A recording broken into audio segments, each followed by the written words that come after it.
when I realized that we were going to be feeding six mouths on one income, I was like, good thing I learned to cook. And then I got better at cooking and cooked for 10 people so that we had leftovers. And that's homesteading. That's part of it too, cooking from scratch and actually using the leftovers because they still taste as good as the day you made it. Yeah, so homesteading is not about having 100-acre property and having 40 cows and 20 sheep and six goats and livestock guardian dogs and all that. It's about all the things that you do and you learn to make things better and more sustainable, in our case, more affordable. This episode of Grounded in Maine is sponsored by ESG Review. ESG Review magazine is published quarterly in February, May, August, and November, and is available for free in print and digital formats. ESG Review is devoted to environmental, social, and governance strategies, technologies, and investments. ESGreview.net is updated every Wednesday with 8 new stories and is home to feature articles, news items, and more. Visit esgreview.net to stay informed and help us spark the collaboration and awareness needed to develop sustainable economies and communities around the world.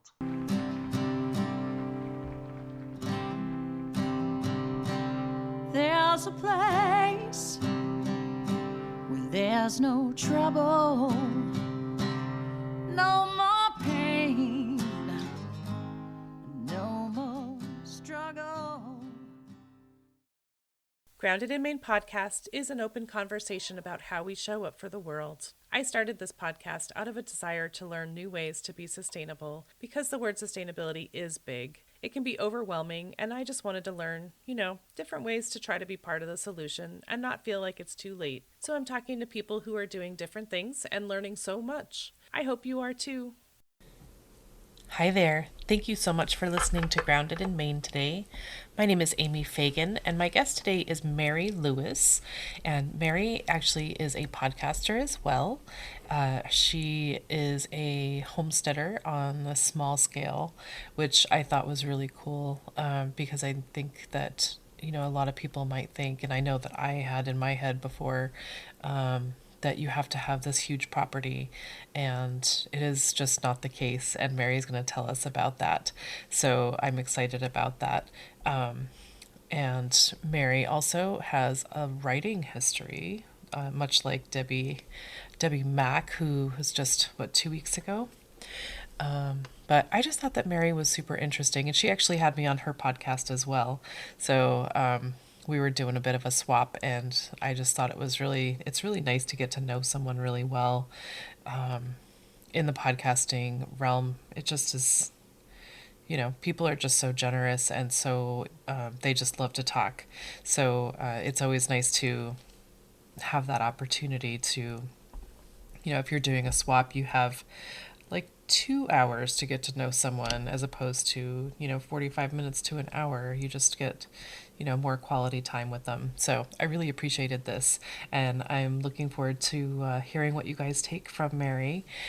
So I will get to that, but if you enjoy this podcast, please feel free to rate and review it, share it with somebody that you think would enjoy it, and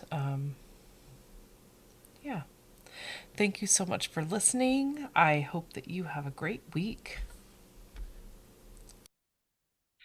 My guest today is Mary Lewis, and Mary and I met a couple weeks ago, or a few weeks ago, I guess. And Mary approached me, and she wanted to have me on her podcast, which is so fun to think that I have something worth sharing. But and now Mary's here to talk about her podcast and her home life. So, Mary, thank you so much for hanging out with me this afternoon. Absolutely. I'm really glad that you wanted to do this. Whoop, whoop. Yeah. So, I mean, homesteading is where it's at for me. I've always wanted to learn how to be somewhat of a homesteader. And there's this, I was just telling you, there's sort of almost a myth where, did I record? Okay. that in order to be like a homesteader, you have to have tons and tons of land, or you have to be off grid or whatever, and it's so discouraging. And so your podcast is called A Tiny Homestead, and have a you don't live on 10 acres, but you are still a homesteader, which is awesome. Good for you. So can you tell us about that a little bit? How did you end up, um, I guess, homesteading, and how are it's almost like you're sort of bucking the system that you're calling yourself a homesteader, even though there are these sort of weirdo myths in place. We're not bucking the system. The system is a fallacy. It's not true. Okay. We lived in an 850 square foot living space house on a tenth of an acre, Awesome. little over 3.5 years ago. And that's where it started. We were growing a small garden and grew a lot of food in a very small garden so that we could feed our kids because we were one income, four kids, and mom and dad. Right? And we were like, we have this space that's growing grass. We can't eat grass, but we can rip the grass out and grow things we can eat. Mm-hmm. And it really started with my husband's mom because she was moving and she let us dig out some irises and some lilies. And we had like a space in front of our bedroom windows that was between the house and the sidewalk. And we wanted to put something there. So we took the lilies and the iris roots and we transplanted them and they grew. Mm. Weird. And we're like, if we can grow those, we can grow tomatoes and cucumbers and green beans and herbs and stuff. And so we ripped up the backyard and put in a veggie garden. Our lot, that garden was maybe 70 by 25 feet, 70 feet by 25 feet. Mm. That was it. Okay. And then we were like, we're doing that. Okay, that's cool. And then I learned to crochet, and I had forgotten about this until somebody brought it up on my podcast the other day, and she was like, "I crochet," and I was like, "Oh, I I forgot, do I too. forgot about crocheting," and I learned, and I made the kids some terrible hats. Like they did not turn out well at all. But then I made scarves, and they loved the scarves. And I don't know. You don't have kids, do you? No. No. Well, I had four and they were very good at losing their scarves. So I would just buy yarn whenever it was on sale and just make scarves in the wintertime. And that way, if they lost one, it didn't matter because there was another one right there for them. Right? You lose yours? Oh, I got another one. Uh-huh. That's And because they were kids, they really didn't care what the colors were. So if there was a crazy variegated color yarn on sale, fun. they didn't care if it was orange and purple. They thought that was great. So they wore very strange looking scarves to school in the wintertime. Oh. And then I had learned to cook before I moved in with my husband back in, oh my goodness, 2000. I'm trying to think. 9? No, sorry. It's been like 21 years now that we've been married and we've been together for 24. So that's the math. I can't do math in my head right now. It's been a crazy week. I But got anyway, I had learned to cook before I moved in with him. He's my third husband. I'm keeping him. He is fantastic. And when I realized that we were going to be feeding six mouths on one income, I was like, good thing I learned to cook. And then I got better at cooking and cooked for 10 people so that we had leftovers. And that's homesteading. That's part of it too, cooking from scratch and actually using the leftovers because they still taste as good as the day you made it. right. Or So, yeah, so homesteading is not about having a 100-acre property and having 40 cows and 20 sheep and 6 goats and livestock guardian dogs and all that. It's about all the things that you do and you learn to make things better and more sustainable. In our case, more affordable. oh, I love that. That's my take.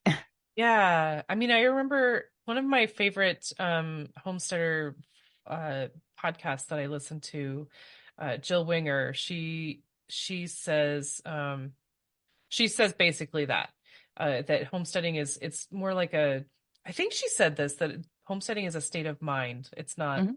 your property. Which I think is very cool. It means that you can do it wherever you are. And Yes.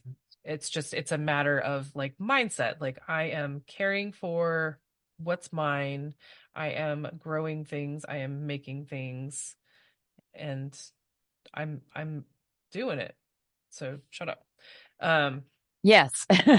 Exactly. for sure, shut up. But and I love, I love that you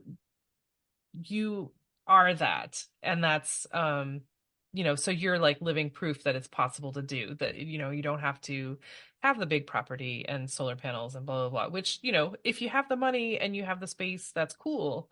But everyone can't do that, and but that doesn't mean that you can't call yourself a homesteader, because you're still doing everything the same. It's just a smaller property, that's all. Yeah, but, and but you're still providing food for your family, and that's yeah. the big difference I think between being legitimately a homesteader and I don't know, not legitimately being a homesteader in the eyes of the world is when we were doing this stuff when we lived in the old house, our neighbors were very confused. They did not understand why we ripped up the backyard. Oh. And the neighbor right next door was like, "What are you guys doing?" Mm. And that was the question we got a lot was, "What are you guys doing?" Because my husband is really, really good at building things. And so he built me a desk for the corner of our bedroom because I used to write. I used to do freelance writing and I needed a spot for my stuff. Mhm. And he built me the most beautiful desk. And the way that he built it, I had the Bose computer speakers that you can get that you plug into your computer. Mhm. And when we set up my little office space on that desk, put the speakers in, plugged them in the computer, and pulled up whatever the music thing was. Then I might have just pulled up something on YouTube and turned the speakers up, and it was a sound box. Like it was like being in a concert because of the way that the music came out from the framing of the desk. Oh. And I was like, "Did you do that on purpose?" And he said, "No, I had no idea it was going to sound that good." So I had the most beautiful music coming from my bedroom all the time. It was fantastic. Oh man. And he also built our bed frame and our son's bed frame because we ended up getting a king size bed finally because somebody snores and it's not me. And and when you have more than a foot of space between you and your spouse in the bed, it actually eases up the noise from the snoring. So that helped. But it's a beautiful, solid platform bed frame. And so that's part of homesteading too, is building things. Hmm. Right. But yeah, right now we do live on a 3.1 acre property, and our nearest neighbor is more than a quarter of a mile away. Mm. And for me, that's the most beautiful part because when we lived in town, it was like living in a fishbowl. You Hmm. know, if we went shopping, we were bringing bags in, then neighbors knew we'd gone shopping. Right. If we were building something in the backyard, they knew we were building something. It's just, I grew up in a very small town in Maine, and my parents' neighbors, everybody on that block had an acre lot. So even though it was only an acre, there was room between the houses. Right. And where I lived 3.5 years ago, there was no room between the houses. And I'm just not built for that. I need quiet. I need peace. I need time. And it just was not working. Yeah. No, I totally hear that. I'm actually looking for a place to live, and I one of my like my qualifications of this place is that I have to have some space, and it's not because I like don't like people, but like what, I have three roosters, and people get mad about roosters. I don't want to give them up, and I don't want to make people mad at me, but I just need a little bit of space. Yeah. And I'm going to say this again. I don't like people. I like persons. Hmm. I'm more than willing to meet people. I'm more than willing to feel them out and see who they are. But if you're invited into my home, you're family. Hmm.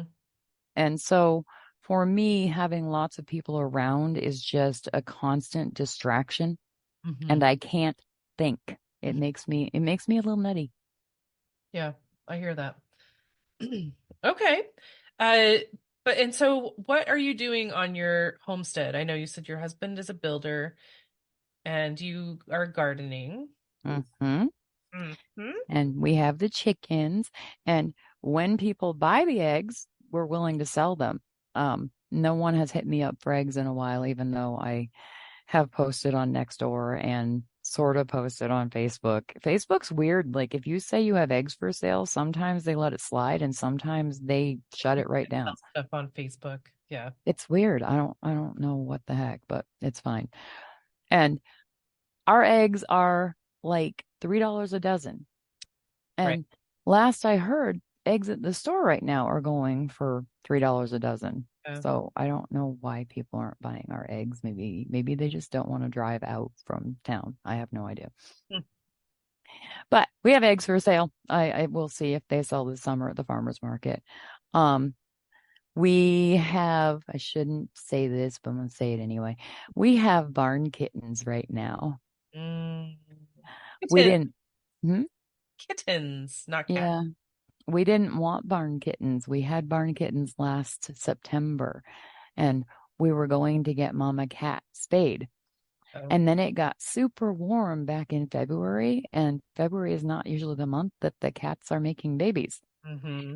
And apparently a stray found her, and we now have 7 cute, adorable 3-week-old kittens in the barn. Oh my gosh. Yeah, and I feel like a dumbass because we should have gotten her spayed sooner, but we did not. So we will have kittens to find homes for here in about 5, 6 weeks. Hmm. But they're very sweet. Oh, okay. So they're 2 weeks old. They're 3 weeks old. 2 weeks old. Oh Yep. man. Almost 4 weeks old. So No, I'm cute. trying to think. They were born on April 6th, and today is the 23rd, 24th. 24th. So they're 3 weeks and 3 days. All right. Very cool. I Or, went to an activity, a fundraiser last weekend. It was a kitten shower because it's mhm. kitten season with the shelters. Yeah. And so I got to snuggle kittens. It was amazing. Yeah. I like on one hand, I feel really bad because the world doesn't need more kittens. Hmm.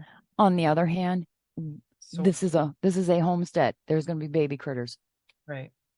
Yeah. And we will be getting Mama Cat spayed as soon as I can get her in after she's done nursing the babies because I don't want 17,000 cats. Gosh. Right. Uh, you must not have mouse problem at all. No, that's why we got barn cats in the first place because we had baby mice in the drawer of the old workbench in the pole barn. Little tiny baby mice, like no bigger than the first joint of my thumb. That's how tiny they are. Woo. Yeah, and my husband was like, "We have a problem." I was like, "Yes, we do. Let's go get some barn cats." And the Humane Society has a program where if they get stray feral cats, Hmm. they know they can't be indoor pets, and so they will sell these fixed spayed, neutered barn cats for like $50 a piece, and they're vetted and the whole bit. And to adopt a cat as a pet that is gonna be in your home, it's Like, more money than that. yeah. So when we said we need 3 barn cats, they were like, you can have all 3 for $50 total. Hmm. Okay. Like sold. Right. So yeah, we have barn cats, we have chickens, we have our dog, and I talk about Maggie on my podcast all the time. So I'm more than happy to talk to you about her on your podcast. Yeah. Tell me about Okay. Maggie. All right. Maggie is a mini Australian Shepherd. She will be 4 on August 7th, I think. And she is a watchdog. That's her main job. She barks at everybody about everything when they pull in the driveway. Yeah, And that's why we got her. right. She is a live doorbell. She is, and she's a beautiful live doorbell. She is black and white, and she has the tan points on her like her elbows, and she has the brown eyebrows markings. Mm. She's gorgeous, and she's a big love. And for anybody who's thinking about getting an Australian Shepherd or a Border Collie or any dog of that kind, be prepared that they are absolutely Velcro dogs. Mm. They want to be with you all the time. Oh, They're huge, huge loves and they want to protect their pack. So so be prepared if you get a puppy of either of those breeds that they will be a pocket dog for the rest of their lives. that doesn't sound bad to me. No, she's really great. I adore her. She sleeps in our bed, and I don't really love that, but she only weighs about 35 pounds, so it's not that big a deal. But she's so funny because in the summertime it's hot and she's got a fairly long coat. She's the curly haired kind. She's not the sleek working dog kind. Uh, And she gets hot in our room. And so she jumps up on the bed because she wants to be near us, and then she gets hot and she goes and lays down on the floor. And then like an hour later, she jumps back up on the bed because she wants to be with us. And then she jumps back down on the floor. I'm like, will you make up your mind? you know you're waking me up every single time you do that. Yeah. Yep. So, but that's her worst fault. I don't care. It's fine. I love this dog so much. It's ridiculous. I had no idea when we got her that I would be this in love even 3.5 years later. I love that. Yep. It's nuts. Oh, they're so awesome. Mm-hmm. Uh, all right. And so let's see. So you're cooking and Yep. are you said you're doing canning and freezing. Are there particular things that you can and freeze? Or is it just that you get tired of canning and so you just freeze things? I think it depends on how much time we have and how much of the thing that we're trying to preserve we have.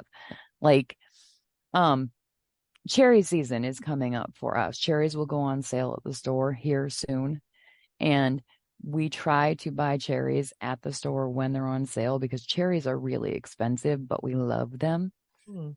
And we were going to get them from the myfruittruck.com place that gets the cherries from wherever they're grown and transports them across the country. Oh, And if we know about it, we sign up and we go to our local fairground and we buy flats of cherries. This year, they're really expensive. Like, I can't afford what myfruittruck.com is asking for them this year. hmm. So we will wait until they're at the store. They will go on sale. They will be slightly less expensive and we will get some this year.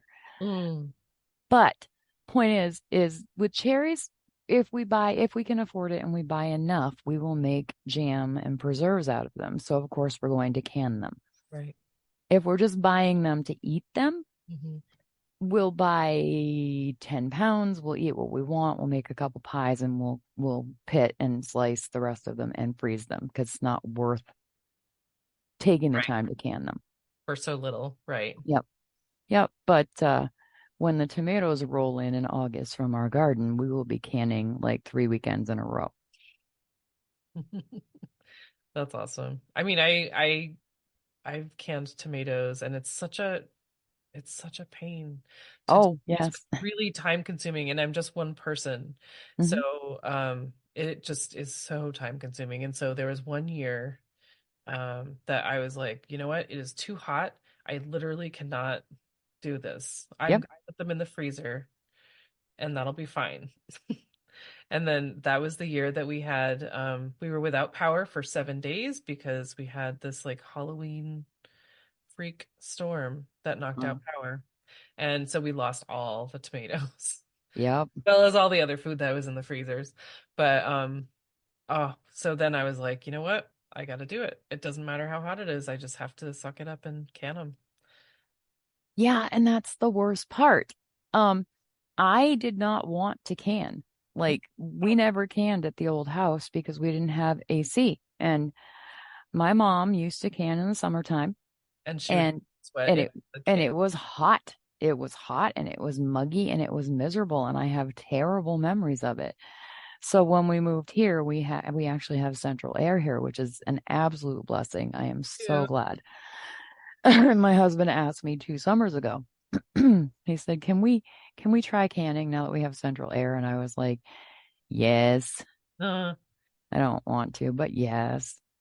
it's the best though. I mean, there's nothing like opening up a jar of fresh, whatever you've made, tomatoes or jam or whatever in like February when it's like so cold out and you're like, this tastes like summer.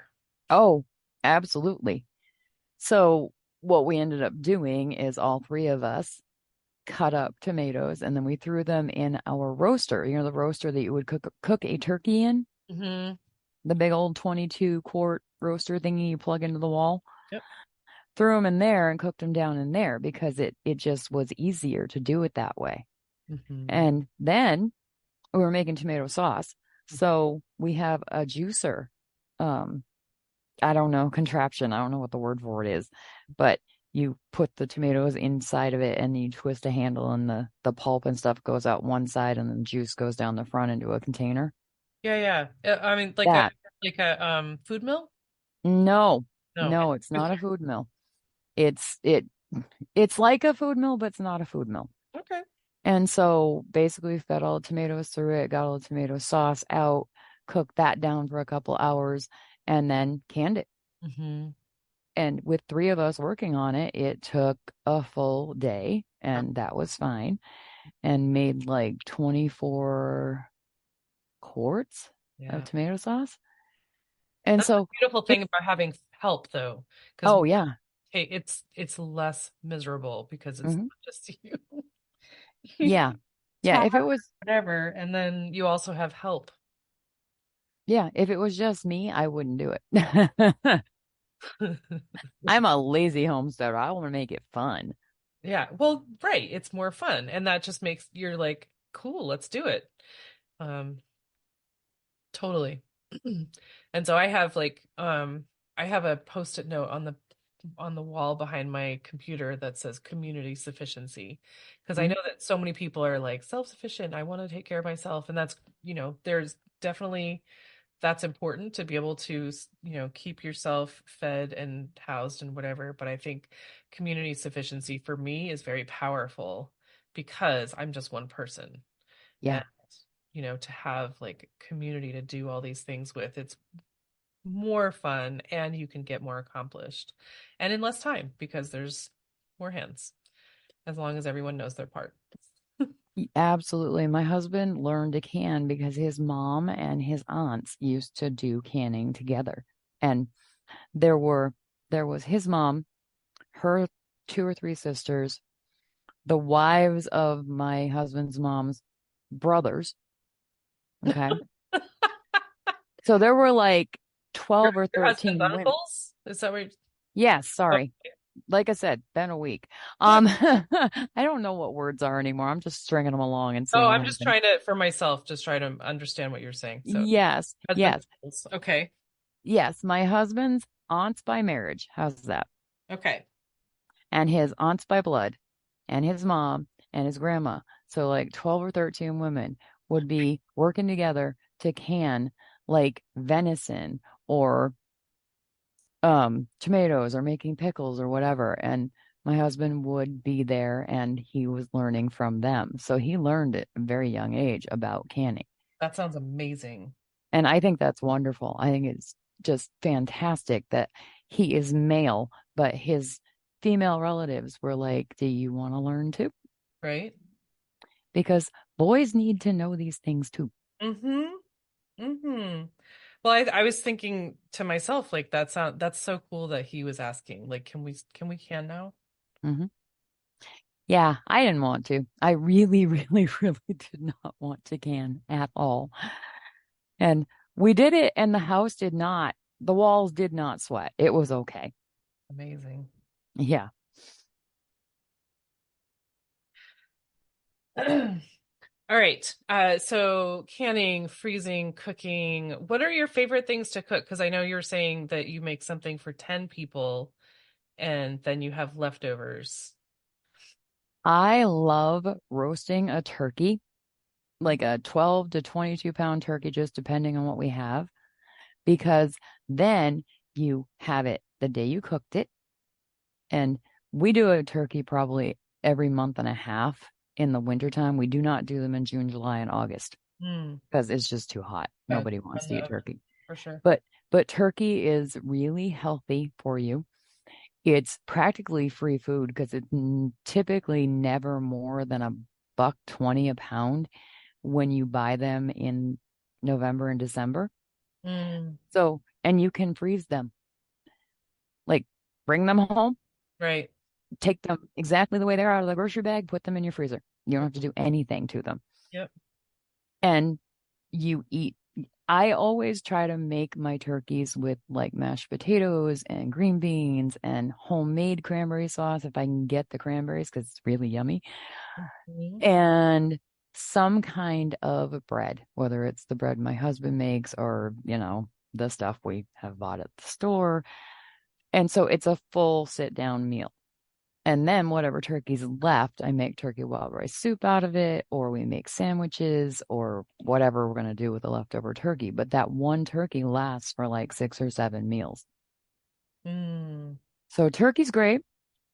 yeah. Um, really like making lasagna, but it doesn't last very long in our house. That will see, that's same for me. I mean, it's just one of the there are a couple of things that if I make them and they're like fresh and hot, like I can't I keep walking back. Like Hmm. just take a little forkful or I think I need thirds because man, that was delicious. Yep. Yeah, that and like shepherd's pie for me, forget it. I love shepherd's pie. My husband does not love it, so I don't make it very often. Oh, I don't make it very often, but it's partially because I can't stop eating it. Um, but lasagna, Yeah. yeah, and the lasagna is a lot of work. I know people are like, it's so easy, but it's a lot of stuff. It's it's a lot of work if you're going to do it all at once. Hmm. The trick is to make the sauce ahead of time if you're going to make the sauce from scratch. Right, And you can put that in your refrigerator for a day. Nothing's going to go wrong with it. right. And as long as you have the sauce made ahead of time, it's just making the noodles, putting the ricotta and the egg and whatever seasonings you're going to have, for the ricotta mix. And then you just lay the sauce in the bottom of the pan. You put the noodles on top of that. You put some more sauce on top of that. You put the ricotta mix and some cheese on top of that, and you just keep layering it until you get to the top of the pan. So, so maybe the secret is doing it in steps. Yeah. I mean, the trickiest thing for me is the noodles because once they're cooked, they always stick together, and I get so mad because they all rip. Yeah, they do. You're not wrong. I can relate, but nobody sees them. Right. Nobody sees them if they rip. So, I know it's me and my perfectionism, but uh-huh. yeah. Yeah. One of the other things that we like to make around here because it's super easy is pasta carbonara. Not Alfredo, not spaghetti sauce, but carbonara. Yes. It's easy. Peas and bacon and Uh-huh. An egg. yep. It's really easy. And I don't want to get into how you make it because I'm going to mess it up. I've made it like a month ago and now I don't remember all the steps, but it's really simple. So if anybody needs a quick dinner, pasta carbonara is fantastic. You can find all kinds of recipes on Google and they all are pretty much the same thing. They don't vary that much. I love No, not really. because there's so many things that you're like, oh, I want to make this. Is this the recipe I used? I don't know. Yep. And then the other thing that we make is a Dutch baby. Do you know what a Dutch baby is? I've never had it, but they look so yummy. They're like a pancake that goes whoosh in a cast iron pan. They're like a cross between a pancake and a funnel cake. Mm. And Like what? yummy. So yummy. Oh gosh. All right, cool. So you're fed well. And Yeah. mostly. Wow. Cool. All right. And then so that is one thing. So you are a homestead. What tell um oh gosh. Tell me about your podcast. What do you want to know about my Tell us podcast? about your podcast. So your Uh-huh. podcast is called A Tiny Homestead. Yep. And are do you talk about homesteading things only? No. Okay. No. Um, my elevator speech from my podcast is the podcast comprised entirely of conversations with homesteaders, cottage food producers, and crafters. And I'm having a hard time finding crafters because crafters are busy, people who make things. Oh, aren't they though? Yeah. And so it's mostly homesteaders. I have talked to, I don't know, probably eight cottage food producers. So basically people who make food in their home and sell it to the public. Like me. Yeah, yeah, exactly.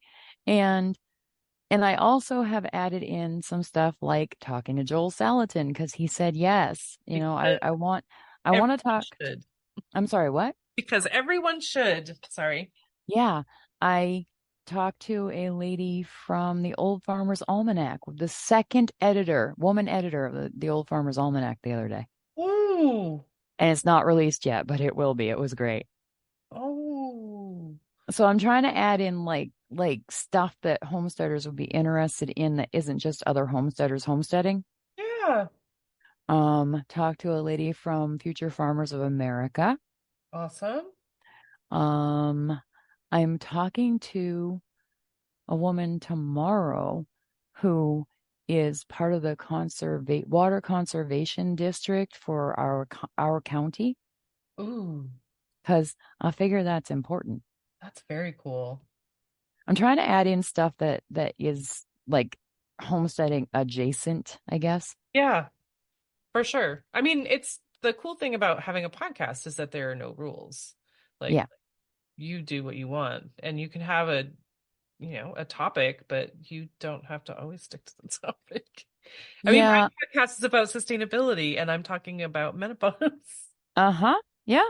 I talked to a lady who wrote a cookbook. The Nourishing Asian Kitchen was her cookbook. Oh. And I don't know how we got onto it, but we were taught, she asked how long my husband and I had been together. And I was like, over 20 years. And there was this long pause. And I said, I don't really have any advice about this. And she was like, oh, I was hoping you did. Oh, whoa.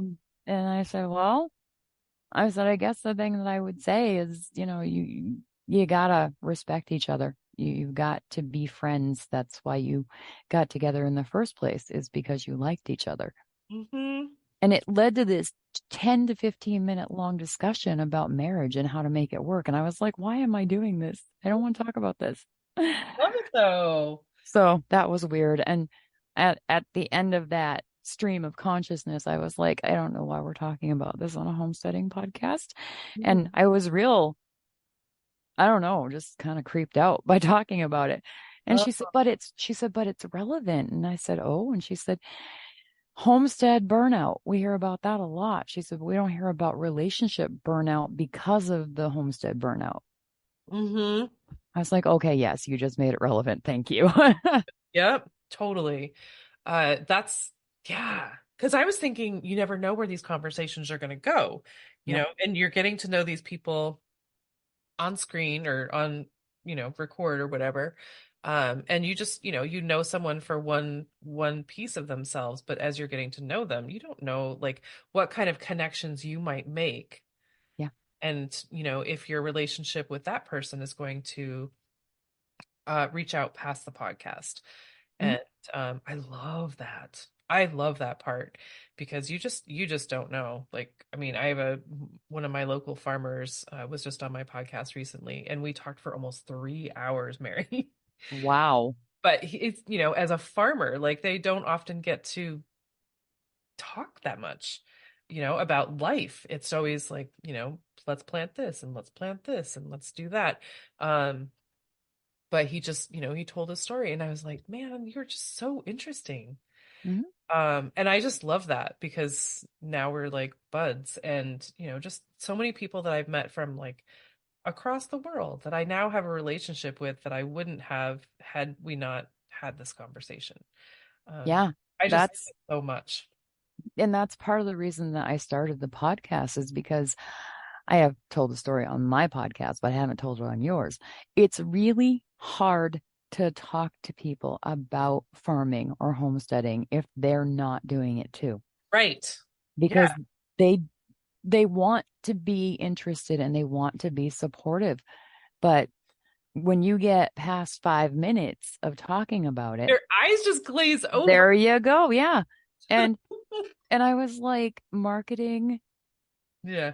stuff as a farmer or a homesteader or a creator is hard. Marketing is hard Mhm. unless you have some background in it. I do. I worked for a friend for 6 years who was in PR and marketing. She had her own company.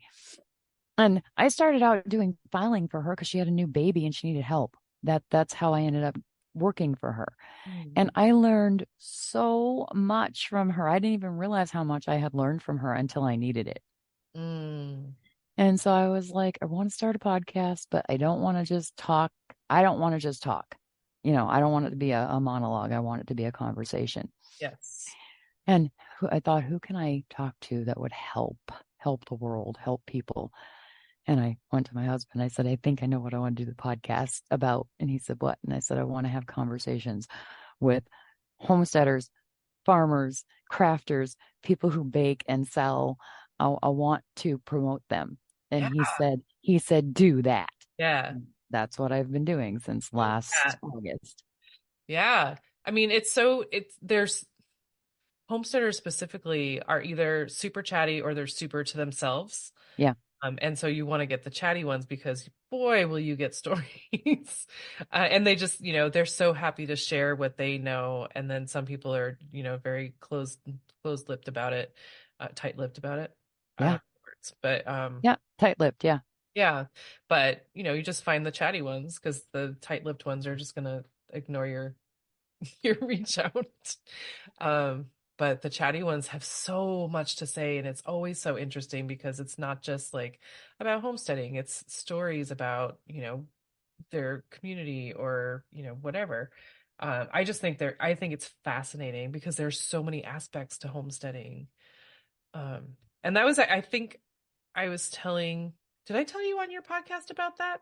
Like, when before I started the podcast, I wanted it to be a YouTube channel about homesteading. Yes. And we were gonna like test stuff out and then report back, and that didn't Hmm. happen. But I would have loved to do that. Yeah. And I think that would be really fun too. But I don't like being on video. So for me, I would be terrible at that. Yeah.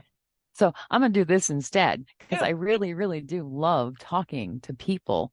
Mhm. I don't love being around people. Like I like connecting, but I don't like being in the presence of a bunch of people at a time. Yeah. So the podcast is great because I get my social needs met, but I don't have to have the social anxiety that goes with it. Right. Yeah, But it's more comfortable. You have your yeah, space. less scary. Yeah. Um, but what you're saying about people being either really chatty or really, really closed-mouthed is true because I interviewed Jeff Poppin. He's known as the Barefoot Farmer, Mm. and he made me work for it Oh, you had to pull, it was pulling teeth to get information out of a him. little bit, yeah. And once he started talking, it was great. But I was like, man, you're gonna make me work for every word I get out of you, and that's fine because it was really fun. But yeah, it's very interesting to me that I started this thinking that I would do like 3 or 4 interviews, release them to the public, and it would just like fall down, like nothing would come of it. And that was back in mid-August last year. And last I checked this morning, because my son is always asking how many downloads I've gotten. Oh, And I'm like, 688 in the last 30 days. And he's like, really? whoa. I That's said, awesome. Yeah. He said, you're getting closer to that number where you can have ads on your podcast. And I was like, I don't know if I want ads on my podcast at this point. I kind of like that it doesn't have ads. I know there's such a I'm conflicted about that. Like, not that I don't want to make money, but I would love to make money doing it, but I want it to be authentic. Yeah. So I'm having authentic conversations and I'm not like just going to, try. I don't want things to be very sensationalized so that um, I'll attract people with money to monetize my podcast. I don't want it to be like that. And I also don't want it to be work because I love, love, love it. Yeah. Yeah. And I want to find sponsors who are affiliated with homesteading or with cottage food producers. And I'm not quite sure how that's going to work yet. Hmm.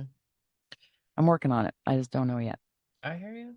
Because I'd rather do sponsors than do the pre-loaded ads through my platform that I Right. use. Because I'm not sure that the ads will actually be applicable to the audience. Yep. And I don't want them to be getting ads like the For Hims advertisements on TV. That's just silly. That's just dumb. Yeah. I don't want that on my podcast. Nobody needs that on my podcast. Right. Right. I know my first sponsor is not paid. Uh-huh. They advertise for my podcast on their newsletter and it's Nice. ESG review. So Mhm. environmental what is it? Sustainability and governance, Maybe. something like that. And I was so excited. Like, even though I wasn't getting paid, I was like, dude, it is not a mattress. I'm No, thrilled. I don't have no, to sell a mattress. no, that makes sense. Completely. Yeah. But yeah, gosh. So a tiny homestead is going to be conversations around homes or with homesteaders Yep. and cottage food producers and crafters. Crafters. Yeah. You can find some crafters. And so folks, if you are a crafter, reach out to Mary because she wants Hmm. to talk to you. I do. I want to talk to you. Yes. That's awesome. So I will have all this in the show notes, but Mary, what does the word sustainability mean to you? It means leaving whatever I'm doing better than I found it. Amen.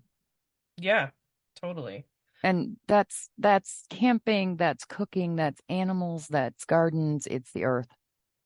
Yeah, right. And then so yeah, and on that note, that you were the message that you wanted people to leave with, Mhm. you said is to take care of yourself, take care of the earth, and to always be curious. Yep. I think is beautiful. And it sounds so simple, but it's so powerful as well. And I think that kind of goes to it is pretty common. Oh man, my words. But like the simple things are the most powerful because we're always looking for these super complicated solutions and whatever, but take care of Yeah. yourself, take care of the earth, and always be curious. And so, what is the always be curious about? Why did you add that part? Because I have got to know itis. That's why. I have to know. If something comes up and I don't know, I have to go find out. Gotcha. Okay, cool. Perpetual learner. I love to read. I love to find out. And that's part of the reason I started the podcast because I want to find out about what people are doing. Right. Yeah, I'm the same. Like I want to hear what everyone else is doing because everyone does things differently. And like what's different about you? I want to know. I want to know everything. Mhm. And so tell us how we can find you on the socials, or do you have a website, or how do we find you? We have a website. I am terrible at keeping it up. It's atinyhomestead.com. Okay. How very original. And then the podcast Facebook page is A Tiny Homestead Podcast. How original. Um, Hey, it's easy to find, right? yeah. And Our Facebook page for the homestead is A Tiny Homestead Mary, I think is what it is on Facebook. Okay. Because somebody had a tiny homestead. I don't know who had it, but somebody did. Okay. A tiny And Mary. if you want to listen, if people want to listen to my podcast, all you have to do is type in A space tiny space homestead space podcast in Google, and it comes up all over the place. That's awesome. And I would tell you the actual address for the Podbean thing, but I don't remember it. I haven't written it down, so I don't remember it. All right, cool. Well, I can find that and put that in. Mm-hmm. So awesome. Mary, thank you so much for sharing so much information. I love I love learning about homesteading. I love learning about the different things that people do. And I'd love so much, I know I said this already, but that you are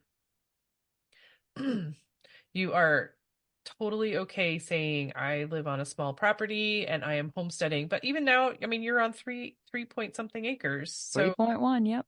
0.1, that's no small potatoes. Yeah. Um, It's nothing to sneeze at. he's at, but I mean, you were doing it on 1/10 of an acre, so Yeah.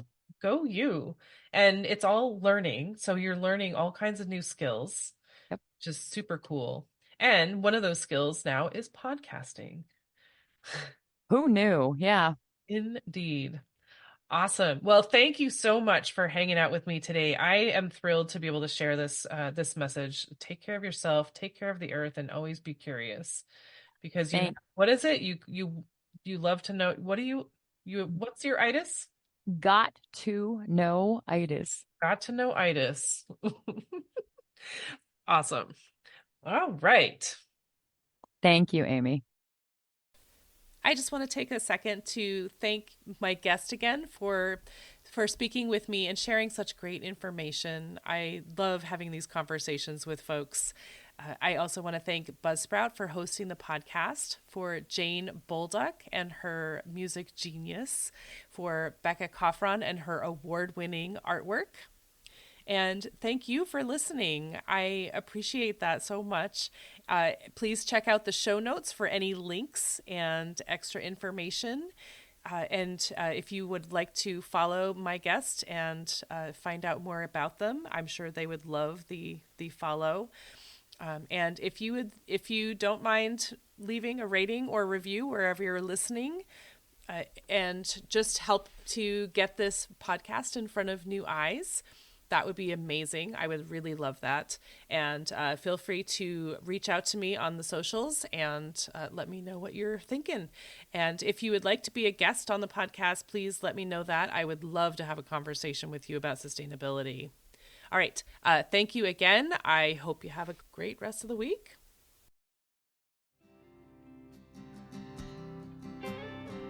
There'll come a day, my mama told me, when I find love to have and hold me, a heart that's strong and so sincere. Just tell me, how do I get there from here? Oh, tell me,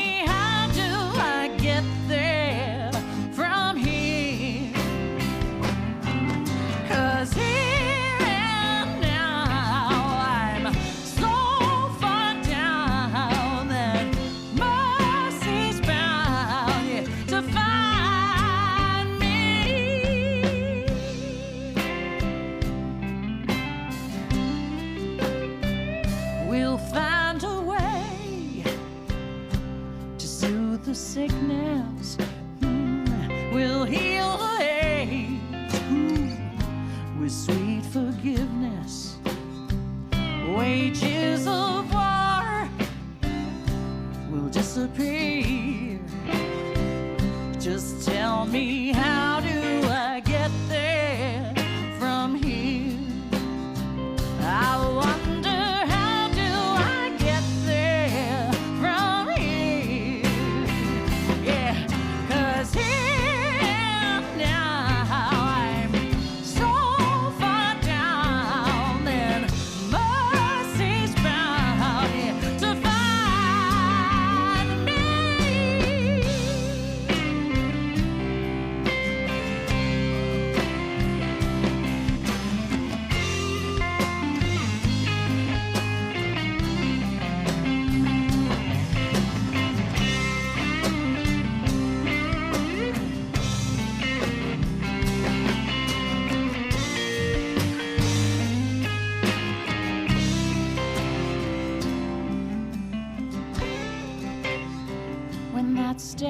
of grace has finally found me. Well, there'll be music, ooh, and good friends around me, yeah, yeah. And I'll just smile through happy tears and wonder how